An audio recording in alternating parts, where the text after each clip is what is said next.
What's going on, guys? Today's Howdy. video, I got Kevin here. Kevin helps me build networks, and we are talking about the fiber that got installed. So, right over here is the can from the street, and then they dug this little hole in my yard, and then we have this fiber optic cable. They're going to come back in a few weeks and trench it in. And that is running all the way back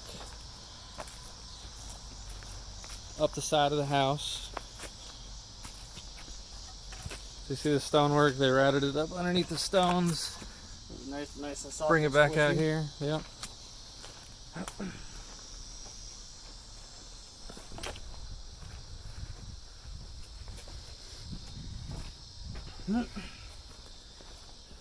Oh yeah. Alright. So then, like we talked about, we got this fiber running, dug under there. And then this is the termination point right here, which it's locked. They don't want me to have access to that. Yep, it's locked. So that terminates all the way into my living room.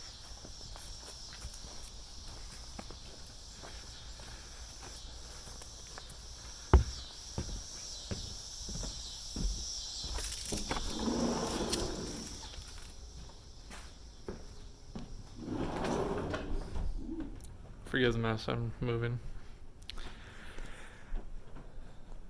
So then, on the back side of that wall is this little plate right here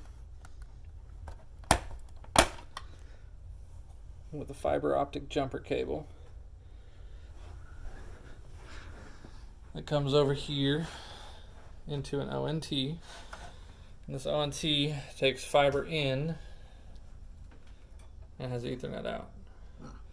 So right now I have one wire run. I'm actually only going to run two hard wires in this place.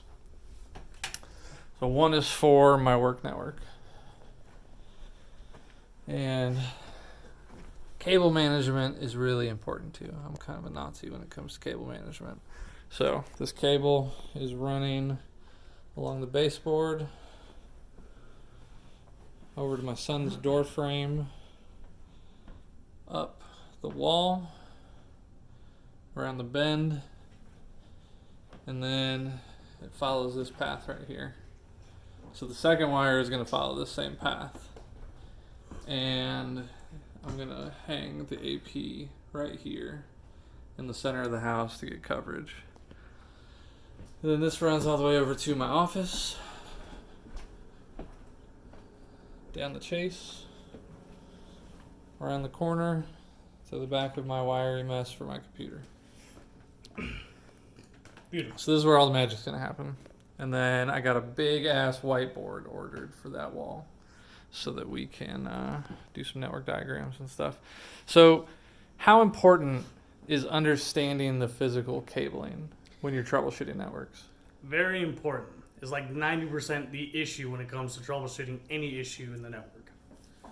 So if you know how the physical cabling runs and I'm having issues with wireless, and I know that it goes to there, you can test two different points, right? So I can test a connection up there at the ONT and then test a wireless connection. And if the wireless connection fails, but my Ethernet connection on my, like my Xbox or something's working, what does that tell you?